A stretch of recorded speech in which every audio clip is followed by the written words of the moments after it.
सरकार लाई है विद्यार्थियों के लिए डिजिटल लाइब्रेरी। बच्चों के उज्जवल भविष्य के लिए बिहार सरकार है सदा अग्रसर और तैयार। कक्षा 1 से कक्षा 12 तक के सभी पाठ्य पुस्तक पूरक सामग्री एवं वीडियो अब शिक्षा विभाग बिहार सरकार द्वारा विकसित पोर्टल पर है उपलब्ध। अध्ययन सामग्री देखने के लिए BEPCLOTS.bihar.gov.in पर विजिट करें अथवा एंड्रॉइड मोबाइल पर गूगल प्ले स्टोर से E-LOTS ऐप डाउनलोड करें।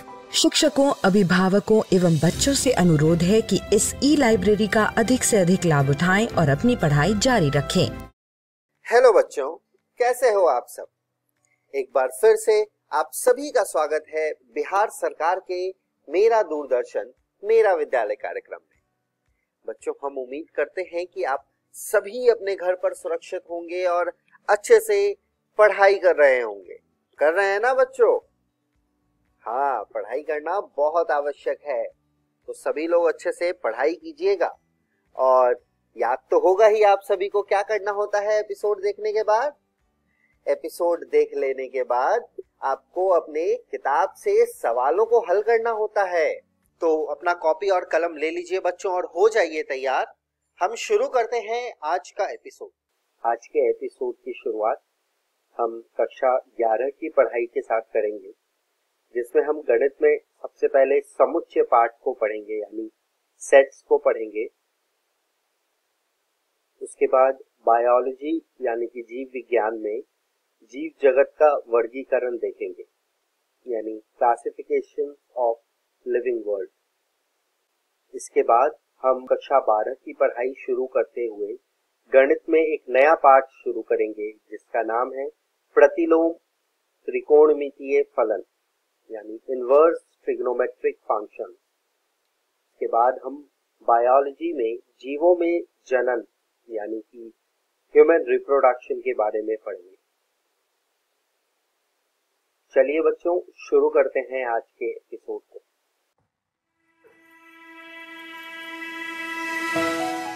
हेलो दोस्तों, आपका इस वीडियो में स्वागत है। आज हम आपकी कक्षा 11वीं का अध्याय पहला पढ़ेंगे, जिसका नाम है समुच्चय भाग 6। आज हम इस वीडियो में पढ़ेंगे समुच्चय पर संक्रियाएं और समुच्चय का पूरक। ये देखते हैं समुच्चय पर संक्रियाओं में हम क्या पढ़ेंगे। समुच्चयों का सम्मिलन, समुच्चयों का सर्वनिष्ठ और साथ ही साथ सम्मिलन और सर्वनिष्ठ की संक्रियाओं के कुछ गुणधर्म। आइए जानते हैं समुच्चयों का सम्मिलन किसे कहते हैं।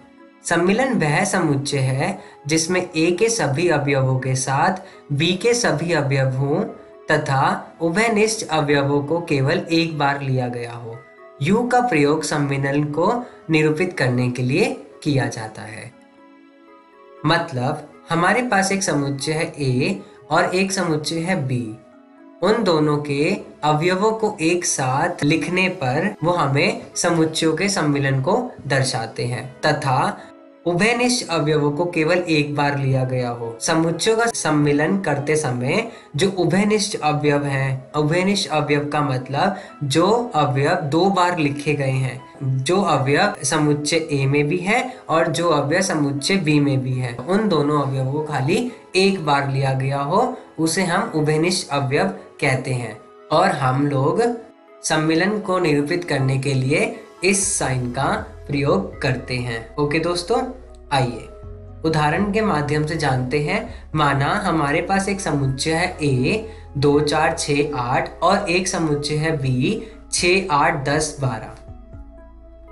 हमें ये बताना है कि क्या A B का सम्मिलन है। हमने A के और B के समुच्चयों के अवयवों को एक साथ लिखा और हमें क्या ज्ञात हुआ? समुच्चयों का सम्मिलन, जो क्या थे 2 4 6 8 10 और 12। जब हमने A समुच्चय के अवयव को देखा, उसके अंदर 6 और 8 था और B समुच्चय के अंदर देखा, उसमें भी 6 और 8 था। तो ये हमारे कौन से अवयव हो गए? उभयनिष्ठ अवयव। हमें क्या करना था? उभयनिष्ठ अवयवों को खाली एक बार लिखना था। ओके दोस्तों, समुच्चयों का सम्मिलन समझ गए आप? आइए अगला प्रश्न देखते हैं। माना A हमारे पास एक समुच्चय है, उसके अंदर अवयव है A E I O U और B हमारे पास एक समुच्चय है, उसके अवयव है A I U। हमसे ये क्या पूछ रहा है कि क्या ए बी का सम्मिलन है या नहीं। ए का सम्मिलन और ए का सम्मिलन हमने बी से जब निकाला तो हमने क्या लिखा, AEIOU, क्योंकि बी के सारे अवयव ए के अंदर पहले से ही हैं, तो हमें इसे दोबारा लिखने की जरूरत नहीं पड़ी। ये बात करते हैं समुच्चयों का सर्वनिष्ठ। समुच्चय ए और बी का सर्वनिष्ठ उन सभी अवयवों का समुच्चय है जो ए और बी दोनों में हो। प्रतीकात्मक रूप से हम इसे लिखते हैं ए सर्वनिष्ठ है बी का, मतलब ऐसे अवयव जो समुच्चय ए में भी हो और समुच्चय बी में भी हो उसको हम समुच्चयों का सर्वनिष्ठ कहते हैं। आइए उदाहरण के माध्यम से जानते हैं। माना हमारे पास एक ए समुच्चय है, उसके अंदर अवयव है AEIOU, और एक समुच्चय है बी, उसके अंदर अवयव है AIU। हमें ये देखना है दोनों समुच्चयों में कि ऐसे कौन से अवयव हैं जो दोनों में हैं। ए है दोनों में, यस, आई भी दोनों में है और यू भी दोनों में है, तो हमारा ए का सर्वनिष्ठ बी क्या होगा, AIU। ओके दोस्तों, आइए सम्मिलन की संक्रियाओं के कुछ गुणधर्म की बात करते हैं। पहला, ए सम्मिलन अगर बी से है तो बी सम्मिलन ए के बराबर होगा। इसको हम क्रम विनिमय नियम के द्वारा जानते हैं। दूसरा, ए का सम्मिलन बी से है और ए बी के सम्मिलन के साथ अगर हम सी का सम्मिलन कर दें तो वो बराबर होगा बी और सी के सम्मिलन के साथ, और उसका सम्मिलन अगर हम ए से कर दें तो वो उन दोनों के बराबर होगा। तो ये हमारा कौन सा नियम है, साचर्य नियम। तीसरा, अगर ए का सम्मिलन हम रिक्त समुच्चय से करें तो हमें क्या ज्ञात होगा, ए समुच्चय। इसे हम कहते हैं तत्समक नियम। अगर हम ए का सम्मिलन ए के साथ करें तो हमें क्या ज्ञात होगा, ए समुच्चय। हम इसको कहते हैं वर्ग सम नियम। लास्ट, अगर हम सार्वत्रिक समुच्चय का सम्मिलन करें ए के साथ तो हमें क्या ज्ञात होगा, सार्वत्रिक समुच्चय। इसको कहते हैं हम लोग यू का नियम। सर्वनिष्ठ की संक्रिया के कुछ गुणधर्म। ए सर्वनिष्ठ बी किसके बराबर होगा, बी सर्वनिष्ठ ए के बराबर होगा। इसको हम कहते हैं क्रम विनिमय नियम। ए सर्वनिष्ठ बी और इन दोनों के सर्वनिष्ठ के साथ अगर हम सी का सर्वनिष्ठ कर दें तो वो बराबर होगा बी सर्वनिष्ठ सी के, और अगर बी सर्वनिष्ठ सी के साथ अगर हम ए का सर्वनिष्ठ कर दें तो हमारा वो दोनों बराबर होंगे। उसे हम कहते हैं साचर्य नियम। हम रिक्त समुच्चय का सर्वनिष्ठ ए के साथ कर दें तो हमें क्या ज्ञात होगा, रिक्त समुच्चय। अगर हम ए का सर्वनिष्ठ ए के साथ करें तो हमें क्या ज्ञात होगा, ए समुच्चय। इसे हम कहते हैं वर्ग सम नियम। अब आइए हम लोग कुछ नियम को आरेख के द्वारा समझते हैं। आइए अब बात करते हैं क्रम विनिमय नियम की। क्रम विनिमय नियम क्या होता है। अगर हमें ए सम्मिलन बी और बी सम्मिलन ए दोनों को बराबर दर्शाना है तो हम कैसे दिखाएंगे, पहले हम ए सम्मिलन बी को दर्शाएंगे। हमारे पास एक ए समुच्चय है और एक बी समुच्चय है, दोनों का सम्मिलन कर दिया। अब बात करते हैं बी सम्मिलन ए की। पहले हमने बी समुच्चय बनाया, फिर हमने ए समुच्चय को दर्शाया। जब हमने देखा कि ए का सम्मिलन बी के साथ करने पर और बी का सम्मिलन ए के साथ करने पर दोनों बराबर आते हैं तो ये हमारे क्या है, बराबर है। ए का सर्वनिष्ठ बी के साथ, आइए ए समुच्चय बनाया हमने और एक बनाया हमने बी समुच्चय। जो ये डार्क पोर्शन है ये हमारा क्या दर्शा रहा है, ए सर्वनिष्ठ बी।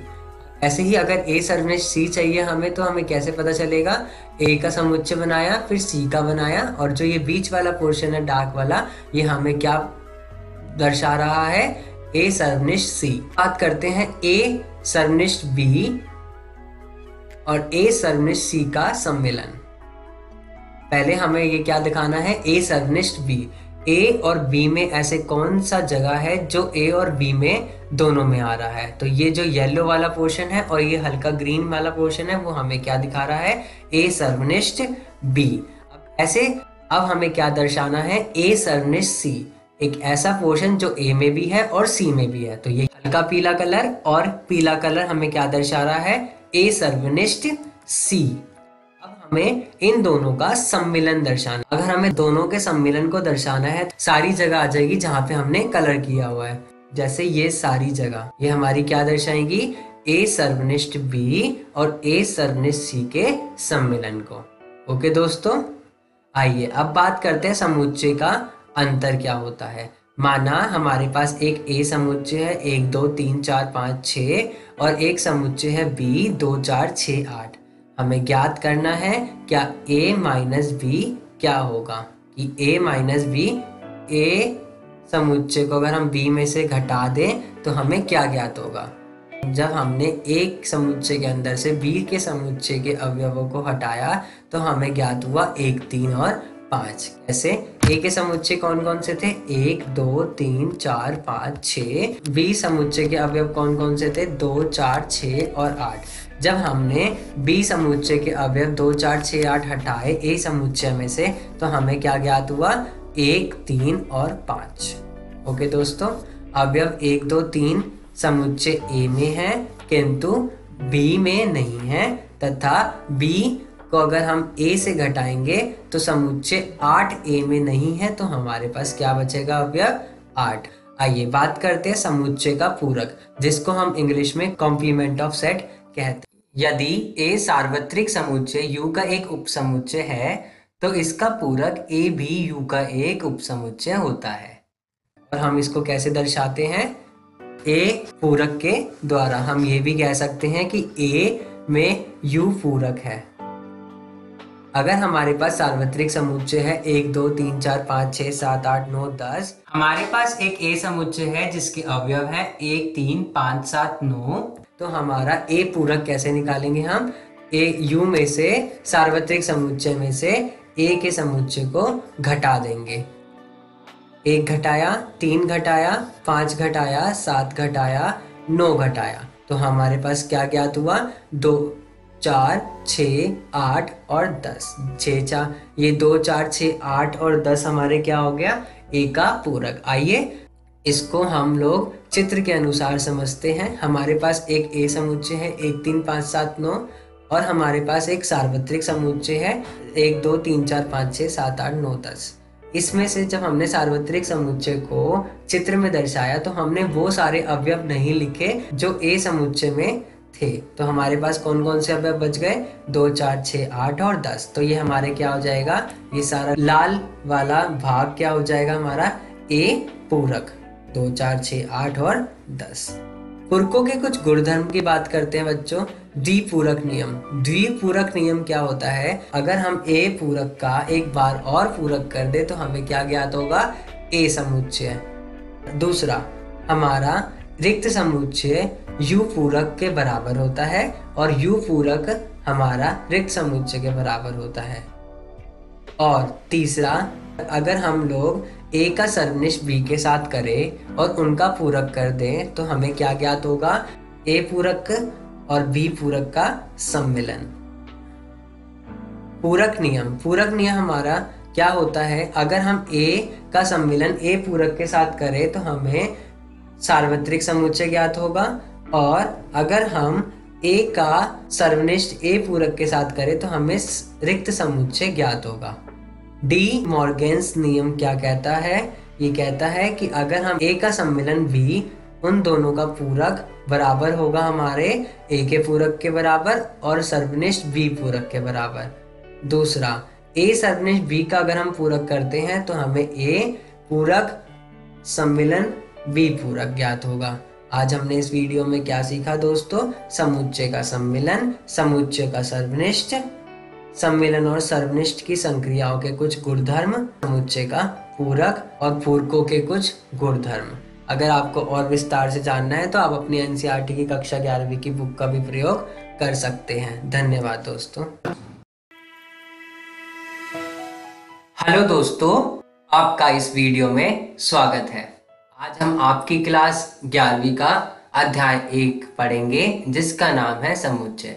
आज हम इस वीडियो में प्रैक्टिस क्वेश्चंस करेंगे। तो आइए शुरुआत करते हैं प्रश्न 1 से। प्रश्न 1 क्या कहता है, दिखाइए कि शब्द CATARACT के वर्ण विन्यास के अक्षरों का समुच्चय तथा शब्द TRACT के वर्ण विन्यास अक्षरों का समुच्चय समान है। मतलब हमें ये दर्शाना है कि ये जो CATARACT के वर्ण हैं और TRACT के वर्ण विन्यास दोनों के वर्ण बराबर है, ये दर्शाना है। आइए तो शुरुआत करते हैं। मान लीजिए कि X हमारा एक समुच्चय है जिसके लेटर हैं CATARACT। जब हमने इसे सारणीबद्ध विधि में दिखाया तो हम कैसे लिखेंगे? X बराबर CATR। बाकी के अवयवों को हमने इसीलिए नहीं लिखा क्योंकि वो अवयव दोहराए जा रहे थे। जब हम सारणीबद्ध विधि को करते हैं तो हम अवयवों की संख्या को एक बार लिखते हैं, दोबारा नहीं लिखते, जो अवयव दोहराए जाते हैं। दूसरा, मान लेते हैं एक समुच्चय है हमारे पास Y, उसके अवयव है TRACT। TRACT को जब हमने सारणीबद्ध विधि में लिखा तो हमने क्या लिखा? Y बराबर TRAC। T हमने इसलिए नहीं लिखा क्योंकि T जो है 2 बार दोहराया गया था, इसलिए हमने क्या लिखा? उसे एक बार लिखा। तो हमारे 2 समुच्चय हो गए। कौन कौन से? X समुच्चय जिसके अवयव है CATR और एक हो गया हमारा Y समुच्चय जिसके अवयव है TRAC। जब हमने देखा कि क्या दोनों के अवयव समान हैं तो सबसे पहले हमने C देखा। क्या C Y समुच्चय के अवयव में है? यस है। A भी है और T भी है और R भी Y समुच्चय के अवयवों में है। जैसा कि हमने देखा कि सारे अवयव X के Y में हैं और Y के सारे अवयव X में हैं, तो क्या हम इसको ऐसे लिख सकते हैं? क्योंकि X का प्रत्येक अवयव Y में है तथा Y का प्रत्येक अवयव X में है, अतः हम इसे ये कह सकते हैं कि X बराबर है Y के। तो आइए अगला प्रश्न देखते हैं। प्रश्न 2। प्रश्न 2 क्या कहता है? एक बाजार अनुसंधान समूह ने 1000 उपभोक्ताओं को सर्वेक्षण किया और सूचित किया कि 720 उपभोक्ताओं ने उत्पाद A तथा 450 उपभोक्ताओं ने उत्पाद B पसंद किया।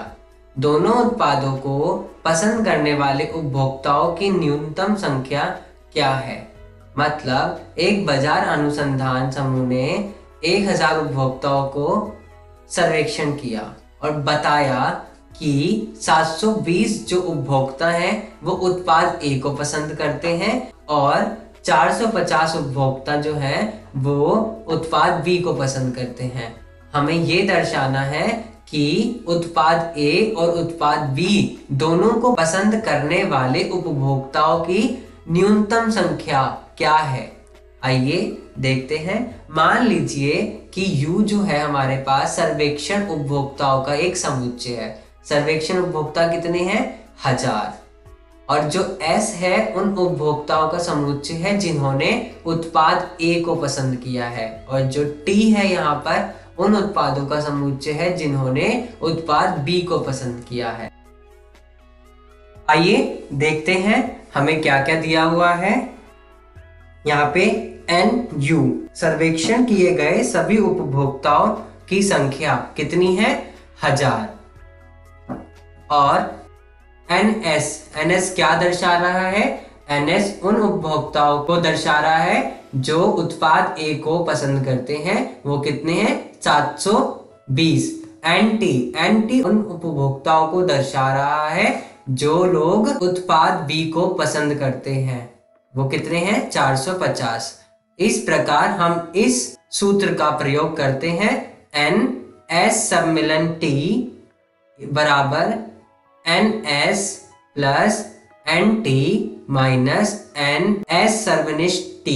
तो इस सूत्र के अनुसार हमने इस सूत्र में संख्या को डाला तो हमें क्या ज्ञात हुआ? 1000 बराबर 720 प्लस 450 माइनस NS सर्वनिष्ठ T।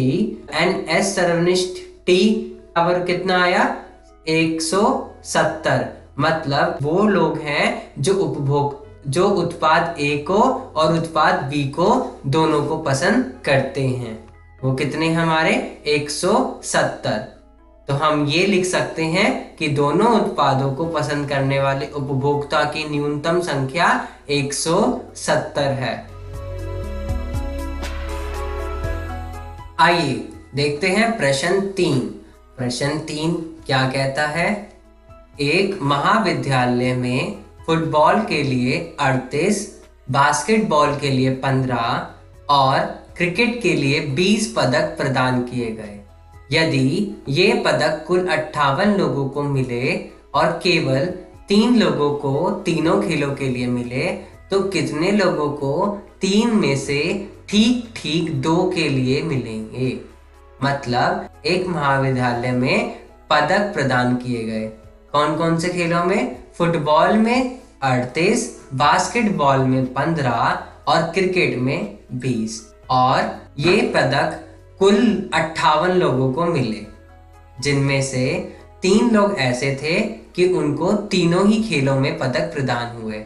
तो हमें ये बताना है कि ऐसे कितने लोग हैं जिनको किन्हीं 2 खेलों में पदक प्रदान हुए। मतलब हमें क्या निकालना है? NF सर्वनिष्ठ B, मतलब फुटबॉल में भी प्रदान हुआ या फिर बास्केटबॉल में भी प्रदान हुए, प्लस NF सर्वनिष्ठ C, या तो फुटबॉल में और क्रिकेट में, प्लस NB सर्वनिष्ठ C, मतलब बास्केटबॉल में और क्रिकेट में। तो हमें ये ज्ञात करना। आइए देखते हैं क्या क्या दिए हुए हैं हमें। मान लीजिए कि तथा उन लोगों के समुच्चय को निरूपित करते हैं जिन्हें क्रमशः फुटबॉल, बास्केटबॉल और तथा क्रिकेट के लिए पदक मिले। तो NF वो लोग हैं जिनको फुटबॉल में पदक प्रदान हुए, वो कितने हैं? 38। NB जिनको बास्केटबॉल में पदक प्रदान हुए, वो कितने हैं? 15। NC जिनको क्रिकेट में पदक प्रदान हुए, वो कितने हैं? 20। NF सम्मिलन B सम्मिलन C, ये उन लोगों की संख्या है जिनको कुल मिलाकर 58 पदक प्रदान हुए। और NF सर्वनिष्ठ B सर्वनिष्ठ C वो कितना है? 3। मतलब ऐसे लोग जिनको तीनों ही खेलों में पदक प्रदान हुए, तो वो कितने लोग हैं? 3। तो इस प्रकार हम लोग इस सूत्र का प्रयोग करते हैं।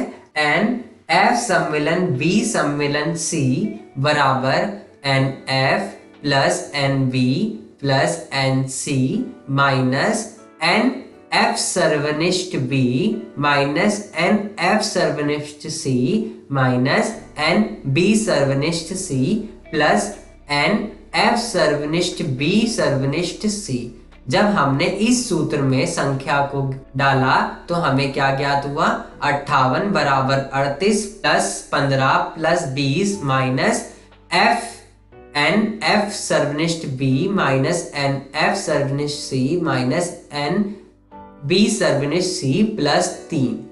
जब हमने इन तीनों की संख्या को ज्ञात किया तो हमें क्या मिला? 18। इसका मतलब 18 ऐसे लोग हैं जिनको फुटबॉल में और बास्केटबॉल में, फुटबॉल में और क्रिकेट में, बास्केटबॉल और क्रिकेट में पदक प्रदान हुए।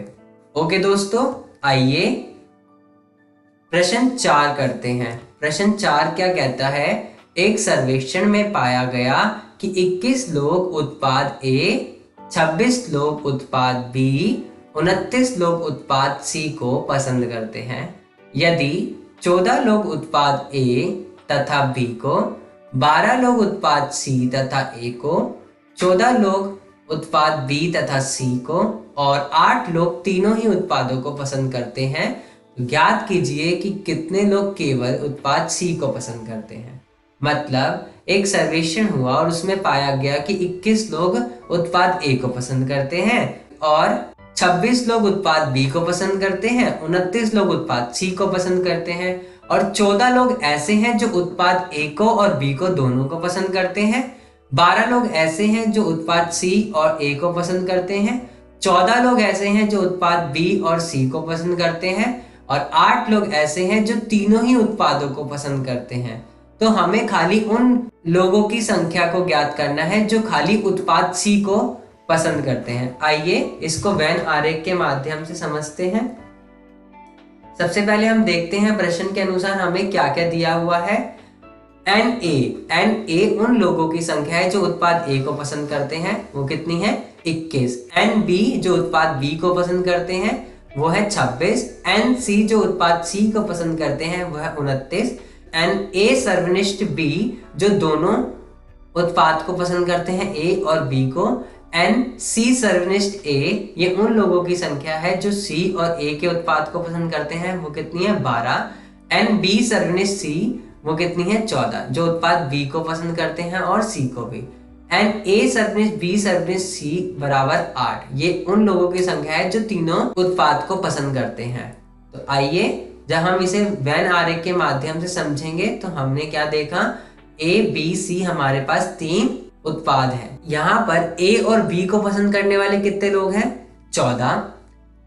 A और C को पसंद करने वाले कितने लोग हैं 12। B और C को पसंद करने वाले कितने लोग हैं 14। तो हमारा ये सारा पोर्शन आ जाएगा।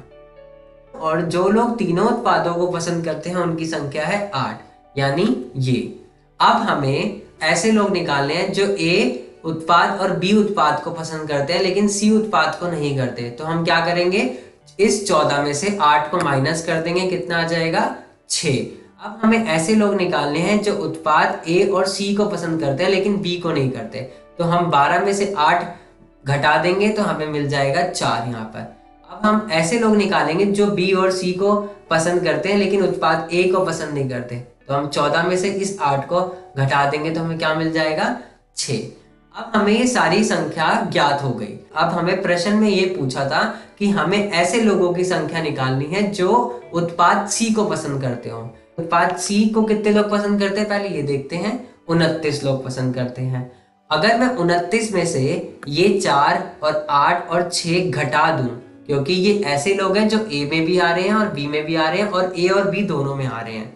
अगर मैं इन संख्या को घटा दूं 29 में से तो मेरे को वो वाले लोग मिल जाएंगे जो उत्पाद C को, केवल उत्पाद C को पसंद करते हैं। तो केवल उत्पाद C के लिए मैंने 29 में से 4, 8 और 6 घटा दिया तो मुझे क्या मिला 11 ऐसे लोग हैं जो केवल उत्पाद C को पसंद करते हैं। ओके दोस्तों, आज हमने क्या सीखा, बहुत सारे प्रैक्टिस क्वेश्चन। अगर आपको और विस्तार में जानना है तो आप अपनी NCERT की कक्षा 11वीं की बुक का भी प्रयोग कर सकते हैं। धन्यवाद दोस्तों। हेलो दोस्तों, जीव विज्ञान की इस वीडियो में आपका स्वागत है। आज हम जीव जगत का वर्गीकरण अध्याय का आखिरी अंश पढ़ेंगे। पिछली वीडियो में हमने कवक जगत के बारे में पढ़ा था। इस वीडियो में हम पादप जगत, जंतु जगत, विषाणु, विरियोइड तथा लाइकन के बारे में चर्चा करेंगे। चलिए पादप जगत से शुरू करते हैं। इस जगत में सारे पेड़ पौधे आते हैं। अब हम इसकी कुछ विशेषताओं को जानेंगे। इसमें यूकैरियोटिक, जिनमें क्लोरोफिल होती, वे जीव पाए जाते हैं। इनकी कोशिका भित्ति सेल्यूलोज से बनी होती है। इसमें कुछ जीव परपोषित हैं, जैसे कि वीनस फ्लाईट्रैप। वीनस फ्लाईट्रैप दोस्तों कुछ इस प्रकार का दिखता है। ये दूसरे जीवों पर भोजन के लिए निर्भर रहता है। पादप जगत को हम आने वाले वीडियोस में विस्तार से पढ़ेंगे। आइए अब जंतु जगत के बारे में जानते हैं। इसमें यूकैरियोटिक बहुकोशिक जीव आते हैं। इनकी कोशिका भित्ति नहीं होती है। ये जीव परपोषित है। और दोस्तों इसमें हम मानव भी आते हैं। जंतु जगत को भी हम आने वाली वीडियोस में विस्तार से समझेंगे। चलिए दोस्तों अब विषाणु यानी कि वायरस को जानते हैं। दोस्तों आप कभी ना कभी बीमार तो हुए ही होंगे। क्या आपने सोचा है यह किसकी वजह से होता है? मनुष्य में दोस्तों बीमारी का मुख्य कारण विषाणु भी है। जो विषाणु सर्दी करते हैं वह कुछ इस प्रकार के दिखते हैं। और अगर हम इसको थोड़ा और ध्यान से देखें दोस्तों, तो विषाणु के पास वायरल जीनोम होता है जिसमें कि DNA या RNA हो सकता है। इनके पास एक प्रोटीन आवरण भी होता है जिसको हम कैप्सिड कहते हैं। और दोस्तों, ये विषाणु अकोशिक होते हैं, यानी कि इनमें कोशिकाएं नहीं होती हैं। आइए दोस्तों, अब देखते हैं कि विषाणु यानी कि वायरसेस की खोज कैसे की गई थी। वायरस शब्द, इसका अर्थ विष अथवा विषैला तरल है। दिमित्री इवानोव्स्की ने 1892 में तंबाकू के मोज़ैक रोग के रोगाणुओं का पता लगाया था। इन्होंने बताया कि ये रोगाणु बैक्टीरिया से भी छोटे हैं क्योंकि ये बैक्टीरिया प्रूफ फिल्टर से निकल जाते हैं। फिर बाद में M.W. बेजरनिक ने 1898 में दर्शाया कि संक्रमित पौधे का रस स्वस्थ पौधों को भी संक्रमित कर देता था और इस रस को उन्होंने कंटेजियम विवियम फ्लूइडियम कहा। फिर W.M. स्टैनली ने 1935 में दर्शाया कि इन वायरसेस को रवेदार बनाया जा सकता है। इसमें रवे में मुख्यतः प्रोटीन होता है। दोस्तों, जरा यहाँ देखिए, यह TMV यानी कि टोबैको मोज़ैक वायरस का चित्र है जिसमें कि मैंने RNA और कैप्सिड को दर्शाया हुआ है। ये आपकी NCERT किताब का चित्र है और ये वायरस तंबाकू मोज़ैक रोग करता है। और यहाँ पर देखिए, यह जीवाणु भोजी है। ये भी एक विषाणु है जो कि बैक्टीरिया को संक्रमित करता है। इसके अलग अलग भाग हैं: शीर्ष, कॉलर, आच्छद और तंतुपूछ। आइए दोस्तों, आगे बढ़ते हैं और अब हम विरियोइड को समझेंगे। सन 1971 में T.O. डायनर ने इसकी खोज की थी। इन्होंने पोटैटो स्पिंडल नामक रोग से इनको खोजा था, जिसमें कि संक्रमित आलू का आकार लंबा सा हो जाता है। विरियोइड मुक्त RNA होता है। इसमें प्रोटीन आवरण नहीं होता है। आइए दोस्तों, अब लाइकन को समझते हैं। इसके बारे में हम अपनी पहले वाली वीडियो में भी बात कर चुके हैं। यह एक सहजीवी संबंध है फंजाई और शैवालों का, जिसमें कि फंजाई वाले भाग को हम माइकोवायन कहते हैं और शैवाल वाले भाग को हम शैवलांज यानी कि फाइकोबायोन कहते हैं। यहाँ पर दोस्तों, ये अध्याय जीव जगत का वर्गीकरण समाप्त होता है। इस वीडियो में हमने पादप जगत को जाना, हमने जंतु जगत के बारे में भी थोड़ी सी चर्चा करी, हमने विषाणु और विरियोइड को जाना जिसमें कि हमने इसकी कुछ विशेषताएं और इसके स्ट्रक्चर को समझा, और आखिरी में हमने लाइकन को जाना। दोस्तों, आज हमने आपकी NCERT किताब के 3 टॉपिक्स को खत्म कर लिया है। आप इनको जरूर घर से किताब से पढ़कर आइएगा। अगली वीडियो में हम एक नया अध्याय वनस्पति जगत को शुरू करेंगे।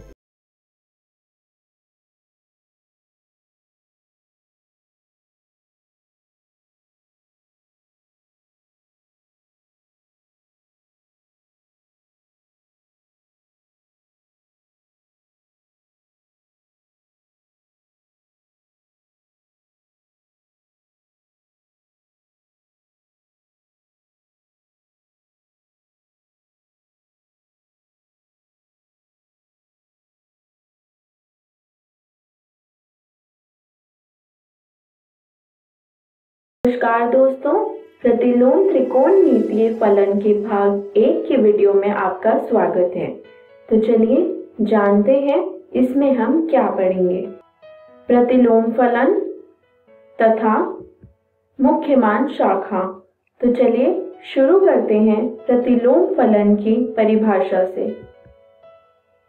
गणित में किसी फलन का प्रतिलोम फलन उस फलन को कहते हैं जो मूल फलन द्वारा किए गए परिवर्तन को बदलकर मूल रूप में ला दे। किसी फलन f में x रखने पर परिणाम y मिलता है तो f के प्रतिलोम फलन में y रखने पर परिणाम x मिलेगा।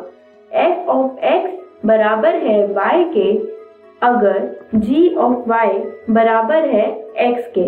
आइए चित्र द्वारा इसे समझते हैं। f की प्रांत है a, b, c और परिसर है 1, 2, 3। तो f इनवर्स यानी f प्रतिलोम की प्रांत है 1, 2, 3 और परिसर होगा a, b, c। आइए इसे उदाहरण द्वारा समझते हैं। f(x) बराबर है 5x - 7 के, gy बराबर होगा y + 7 भाग 5 के। आइए जानते हैं साइन इनवर्स x यानी साइन के प्रतिलोम के बारे में। साइन इनवर्स x की प्रांत है -1 से 1 और परिसर है -π/2 से π/2। देखते हैं साइन x का ग्राफ। देखते हैं साइन इनवर्स x यानी साइन प्रतिलोम x का ग्राफ। प्रतिलोम फलन का आलेख रेखा y x के बराबर रख के परितः संगत मूल फलन के आलेख को दर्पण प्रतिबिंब के रूप में प्राप्त की जा सकती है। जानते हैं tan इनवर्स x यानी tan प्रतिलोम x के बारे में। tan इनवर्स x का प्रांत है r यानी वास्तविक संख्या और परिसर है -π/2 से π/2। जानते हैं tan x का ग्राफ। tan इनवर्स x का ग्राफ होगा, जानते हैं cos इनवर्स x यानी cos प्रतिलोम x के बारे में। cos इनवर्स x की प्रांत है -1 से 1 और परिसर है 0 से π। देखते हैं cos x का ग्राफ। cos इनवर्स x यानी cos प्रतिलोम x का ग्राफ होगा। आइए जानते हैं मुख्य मान के बारे में। शुरू करते हैं परिभाषा से। क्योंकि कोई भी त्रिकोणमितीय फलन एकाकी नहीं है, इनके प्रतिलोम फलन तभी संभव होंगे यदि इनके डोमेन सीमित रखे जाएं। देखते हैं तालिका। साइन इनवर्स x का प्रांत है -1 से 1 और परिसर है -π/2 से π/2। इसी तरह cos इनवर्स x का प्रांत है -1 से 1 और परिसर है 0 से π। और tan इनवर्स x का प्रांत है r और परिसर है -π/2 से π/2। इन फलन के बारे में हम पढ़ चुके हैं। देखते हैं कुछ और फलन के प्रांत और परिसर। cot इनवर्स x का प्रांत है r और परिसर है 0 से π। इसी तरह sec इनवर्स x का प्रांत है r -1 से 1 और परिसर है 0 से π -π/2। और cosec इनवर्स x का प्रांत है r -1 से 1 और परिसर है -π/2 से π/2 -0। इसका मतलब 0 इसके अंतर्गत नहीं है। आइए शुरू करते हैं मुख्य मान पर सवाल। पहला सवाल है साइन इनवर्स -1/2 का मुख्य मान ज्ञात कीजिए। हल देखते हैं। मान लीजिए कि साइन इनवर्स यानी साइन प्रतिलोम -1/2 y के बराबर है। अतः साइन y बराबर होगा -1/2 के, जो कि बराबर होगा -sin π/6 के। यहाँ हमने π/6 इसलिए लिखा है क्योंकि हम जानते हैं sin π/6 बराबर है 1/2 के।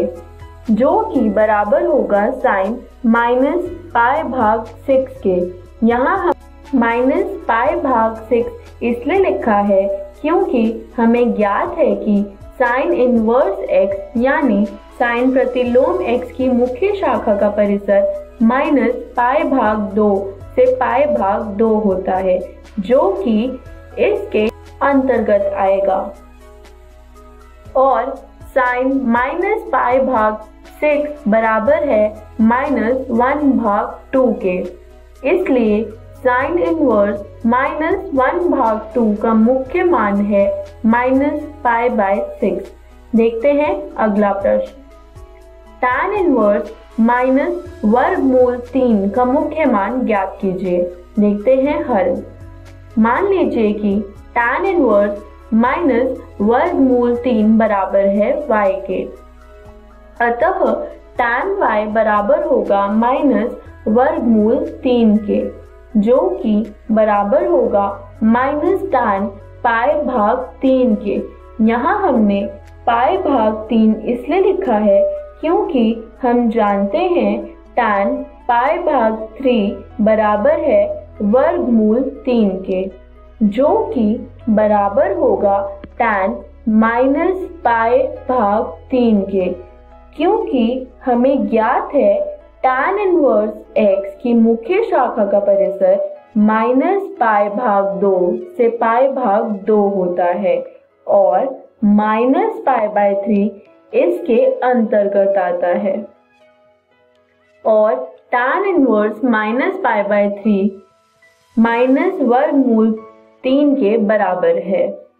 तो फिर tan इनवर्स माइनस वर्गमूल 3 का मुख्य मान है माइनस पाई भाग 3। आइए देखते हैं तीसरा सवाल। कोसेक इनवर्स यानी कोसेक प्रतिलोम 2 का मुख्य मान ज्ञात कीजिए। देखते हैं हल। मान लीजिए कोसेक इनवर्स 2 बराबर है y के, जिसका मतलब कोसेक y बराबर होगा 2 के, या कोसेक पाई भाग 6। यहाँ मैंने पाई भाग 6 इसलिए लिखा क्योंकि कोसेक पाई भाग 6 बराबर होता है 2 के, और हमें ज्ञात है कि कोसेक इनवर्स x यानी कोसेक प्रतिलोम x का मुख्य शाखा का परिसर माइनस पाई भाग 2 से पाई भाग 2 माइनस 0 होता है। इसका मतलब कोसेक इनवर्स 2 यानी कोसेक प्रतिलोम 2 का मुख्य मान है पाई भाग 6। देखते हैं अगला सवाल। कोसेक इनवर्स वर्गमूल 3 भाग 2 का मुख्य मान ज्ञात कीजिए। शुरू करते हैं हल। मान लीजिए कोसेक इनवर्स वर्गमूल 3 भाग 2 बराबर है y के। इसका मतलब cos y बराबर होगा वर्गमूल 3 भाग 2 के, यानी cos पाई भाग 6। क्योंकि cos पाई भाग 6 बराबर होता है वर्गमूल 3 भाग 2 के। हमें ज्ञात है cos इनवर्स x यानी cos प्रतिलोम x की मुख्य शाखा का परिसर 0 से पाई होता है। इसका मतलब cos इनवर्स वर्गमूल 3 भाग 2 का मुख्य मान है पाई भाग 6। तो आइए जानते हैं इस वीडियो में हमने क्या सीखा। प्रतिलोम फलन और मुख्य मान शाखा जानते हैं। अगली वीडियो में हम सीखेंगे प्रतिलोम फलन के गुण। धन्यवाद।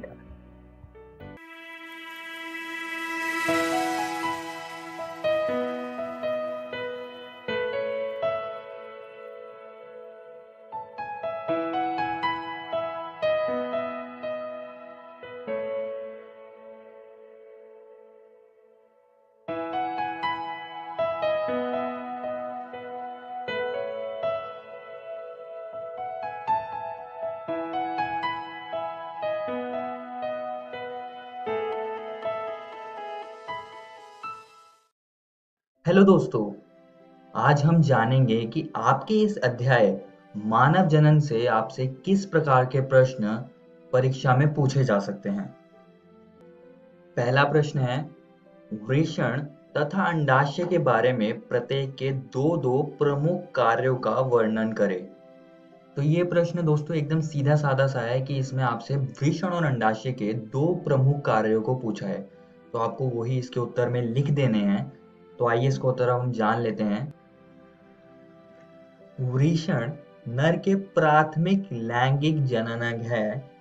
इसके प्रमुख कार्य हैं लीडिंग कोशिकाओं से टेस्टोस्टेरोन का उत्पादन, शुक्र जनन नली में शुक्राणुओं का उत्पादन।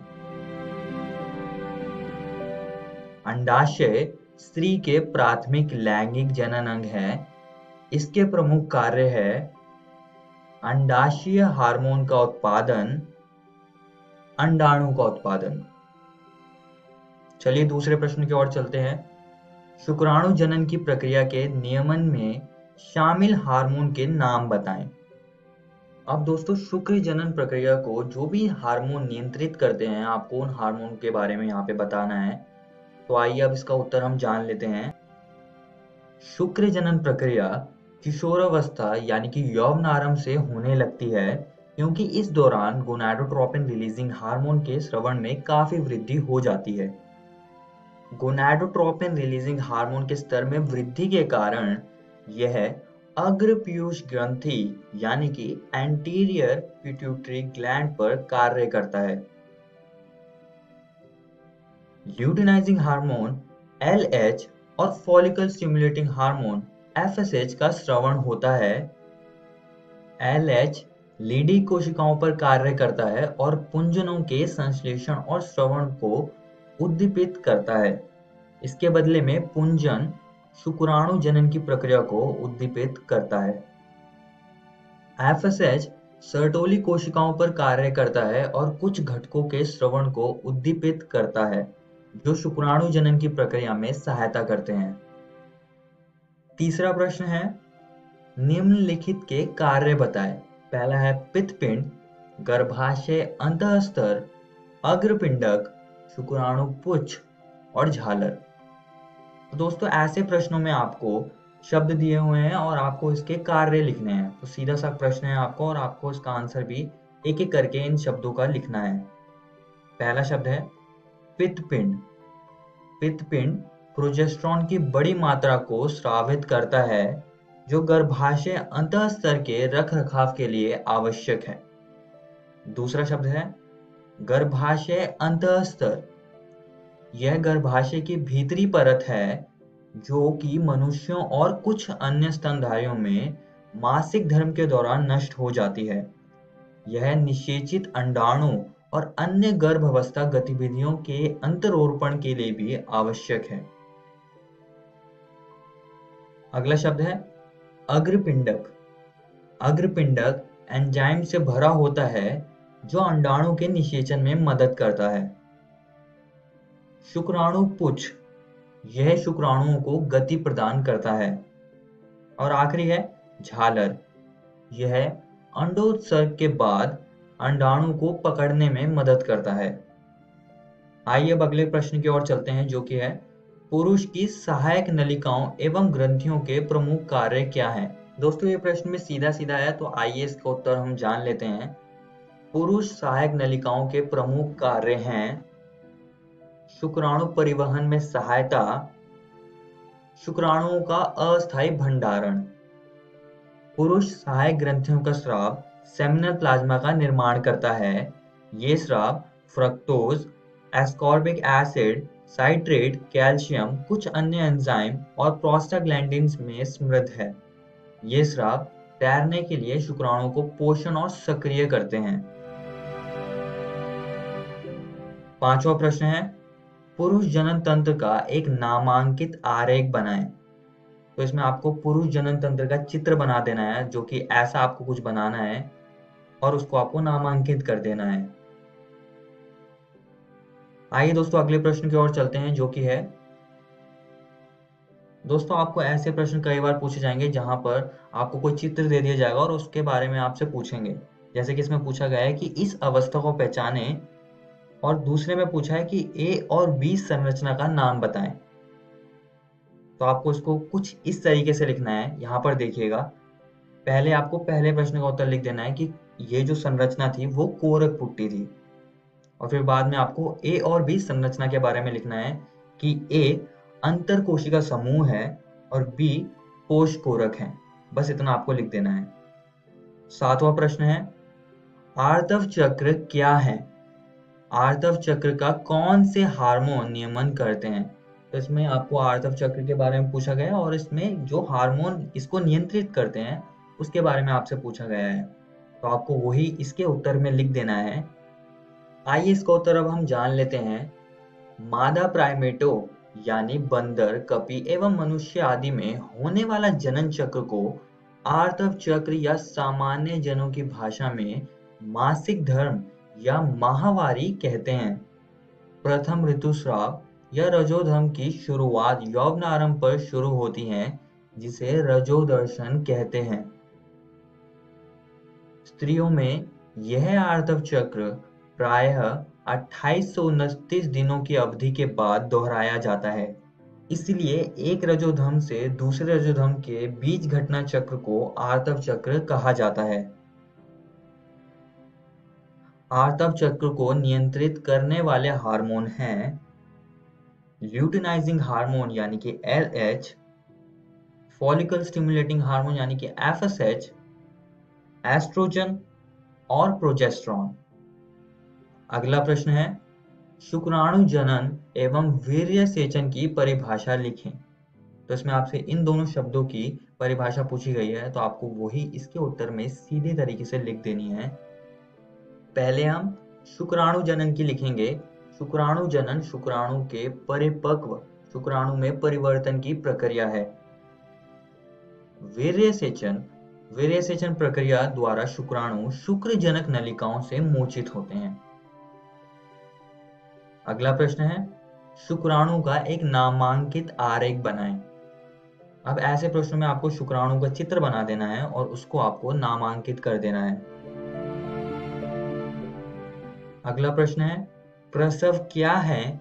प्रसव को प्रेरित करने में कौन से हार्मोन शामिल होते हैं? तो उसमें आपसे प्रसव के बारे में पूछा और उसको कौन सा हार्मोन शुरू करता है उसके बारे में पूछा, तो आपको वही यहाँ पर लिख देने हैं। तो आइए इसका उत्तर हम जान लेते हैं। मानव गर्भावस्था की औसत अवधि लगभग 9 महीने है। गर्भावस्था के अंत में गर्भाशय के जोरदार संकुचन के कारण से शिशु का प्रसव होता है। शिशु के वितरण की प्रक्रिया को प्रसव कहते हैं। यह ऑक्सीटोसिन हार्मोन से प्रेरित है, जो गर्भाशय की मांसपेशी पर कार्य करता है और मजबूत संकुचन का कारण बनता है। यहाँ पर दोस्तों आपके अध्याय मानव जनन का प्रैक्टिस क्वेश्चन का वीडियो खत्म होता है। अगली वीडियो में हम एक नया अध्याय शुरू करेंगे जिसका नाम है जनन स्वास्थ्य। धन्यवाद।